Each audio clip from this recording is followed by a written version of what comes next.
ఈ సభకు విచ్చేసిన తోటి జర్నలిస్టులందరికీ నిజంగా కృతజ్ఞతలు. ప్రసాద్ అన్నని నాకు చాలా పరిచయం లేదు, కానీ అక్కడ కూర్చునేట వాళ్ళు అప్పుడప్పుడు వచ్చి ఎప్పుడన్నా మీటింగ్లు ఉన్నప్పుడు వచ్చి పలకరించేవాడిని తప్ప నాకు నిజంగా పరిచయం లేదు.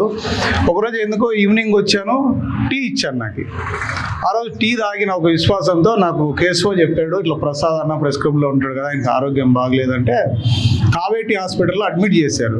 నేను పర్సనల్గా వెళ్ళి కావేటి హాస్పిటల్కి వెళ్ళి, అన్న ఏమన్నా సహాయం కావాలా మా తరపున, ఏమన్నా డబ్బులు ఏమన్నా అంటే, ఏం లేదు హనుమంత్ రెడ్డి, మొత్తం అంతా కేశవన్ వాళ్ళంతా చెప్పినారంటే ఆ హాస్పిటల్ యాజమాన్యాన్ని అడిగితే, అన్న ఒక్క రూపాయి కూడా తీసుకోలేదు, ఎంత ట్రీట్మెంట్ అయినా కూడా మేము ఫ్రీగా చేస్తాము, ఈ సీనియర్ జర్నలిస్టు ఇలాంటి వ్యక్తికి సర్వీస్ చేయడం మాకు చాలా చాలా నిజంగా అన్నారు వాళ్ళు, హాస్పిటల్ వాళ్ళు అన్నారు. నేను పర్సనల్గా వెళ్ళినాను. నాకు ఇప్పుడు ఈ సభలో వింటుంటే ప్రసాద్ నాకు పెళ్ళి పెళ్ళం చనిపోయిందేమో అనుకున్నా ఇక్కడ ఉంటే, నాకు నిజంగా తెలియదు.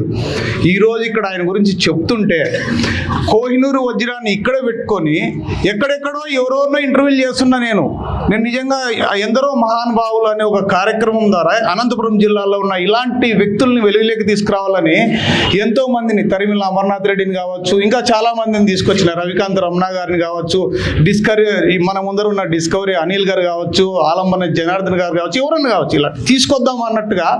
కానీ ఇలాంటి వ్యక్తితో నేను ఇంటర్వ్యూ చేయలేదని నిజంగా బాధపడుతున్నా. ఈరోజు ఇంత మంచి వ్యక్తిని, ఇలాంటి ఇన్స్పిరేషన్తో ఇప్పుడు ఇక్కడ ఉన్నట్టుగానే నాకు యూట్యూబ్ నుంచి సిల్వర్ బటన్ వచ్చింది. నిజంగా ప్రసాద్ అన్న ఆత్మ ఒకవేళ ఇక్కడే ఉంటే, అన్న మీ ఆత్మసాక్షిగా చెప్తున్నా, నేను కూడా మీలో 100% చేయలేకపోయినా ఒక 50% నీతిగా సమాజం కోసం మేము సైతం అంటూ మిమ్మల్ని ఇన్స్పిరేషన్గా తీసుకొని, ఖచ్చితంగా మేము కూడా ఒక జర్నలిస్టుగా మీలాంటి వాళ్ళు మాకు ఇన్స్పిరేషన్.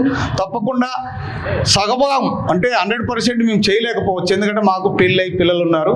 బట్ ఒక 50% అయితే మీలో ఉన్న నిజాయితీ మేము కూడా చేయాలని ఇక్కడ మనస్ఫూర్తిగా ఈ సభకు విచ్చేసిన తోటి జర్నలిస్టులందరికీ నిజంగా కృతజ్ఞతలు. ప్రసాద్ అన్నని నాకు చాలా పరిచయం లేదు, కానీ అక్కడ కూర్చునేట వాళ్ళు అప్పుడప్పుడు వచ్చి ఎప్పుడన్నా మీటింగ్లు ఉన్నప్పుడు వచ్చి పలకరించేవాడిని తప్ప నాకు నిజంగా పరిచయం లేదు.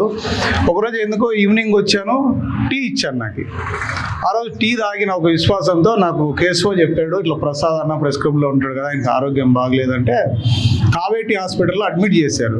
నేను పర్సనల్గా వెళ్ళి కావేటి హాస్పిటల్కి వెళ్ళి, అన్న ఏమన్నా సహాయం కావాలా మా తరపున, ఏమన్నా డబ్బులు ఏమన్నా అంటే, ఏం లేదు హనుమంత్ రెడ్డి, మొత్తం అంతా కేశవన్ వాళ్ళంతా చెప్పినారంటే ఆ హాస్పిటల్ యాజమాన్యాన్ని అడిగితే, అన్న ఒక్క రూపాయి కూడా తీసుకోలేదు, ఎంత ట్రీట్మెంట్ అయినా కూడా మేము ఫ్రీగా చేస్తాము, ఈ సీనియర్ జర్నలిస్టు ఇలాంటి వ్యక్తికి సర్వీస్ చేయడం మాకు చాలా చాలా నిజంగా అన్నారు వాళ్ళు, హాస్పిటల్ వాళ్ళు అన్నారు. నేను పర్సనల్గా వెళ్ళినాను. నాకు ఇప్పుడు ఈ సభలో వింటుంటే ప్రసాద్ నాకు పెళ్ళి పెళ్ళం చనిపోయిందేమో అనుకున్నా ఇక్కడ ఉంటే, నాకు నిజంగా తెలియదు. ఈరోజు ఇక్కడ ఆయన గురించి చెప్తుంటే కోహినూరు వజ్రాన్ని ఇక్కడ పెట్టుకొని ఎక్కడెక్కడో ఎవరెవరినో ఇంటర్వ్యూలు చేస్తున్నా నేను నిజంగా ఎందరో మహానుభావులు అనే ఒక కార్యక్రమం ద్వారా అనంతపురం జిల్లాలో ఉన్న ఇలాంటి వ్యక్తుల్ని వెలుగులోకి తీసుకురావాలని ఎంతో మందిని, తరిమిల అమర్నాథ్ రెడ్డిని కావచ్చు, ఇంకా చాలా మందిని తీసుకొచ్చిన, రవికాంత్ రమణ గారిని కావచ్చు, మన ముందర ఉన్న డిస్కవరీ అనిల్ గారు కావచ్చు, ఆలంబన జనార్దన్ గారు కావచ్చు, ఎవరన్నా కావచ్చు, ఇలా తీసుకొద్దాం అన్నట్టుగా. కానీ ఇలాంటి వ్యక్తితో నేను ఇంటర్వ్యూ చేయలేదని నిజంగా బాధపడుతున్నా. ఈరోజు ఇంత మంచి వ్యక్తిని, ఇలాంటి ఇన్స్పిరేషన్తో ఇప్పుడు ఇక్కడ ఉన్నట్టుగానే నాకు యూట్యూబ్ నుంచి సిల్వర్ బటన్ వచ్చింది. నిజంగా ప్రసాద్ అన్న ఆత్మ ఒకవేళ ఇక్కడే ఉంటే, అన్న మీ ఆత్మసాక్షిగా చెప్తున్నా, నేను కూడా మీలో 100% చేయలేకపోయినా ఒక 50% నీతిగా సమాజం కోసం మేము సైతం అంటూ మిమ్మల్ని ఇన్స్పిరేషన్గా తీసుకొని, ఖచ్చితంగా మేము కూడా ఒక జర్నలిస్టుగా మీలాంటి వాళ్ళు మాకు ఇన్స్పిరేషన్. తప్పకుండా సగభాగం అంటే 100% మేము చేయలేకపోవచ్చు, ఎందుకంటే మాకు పిల్లలు ఉన్నారు.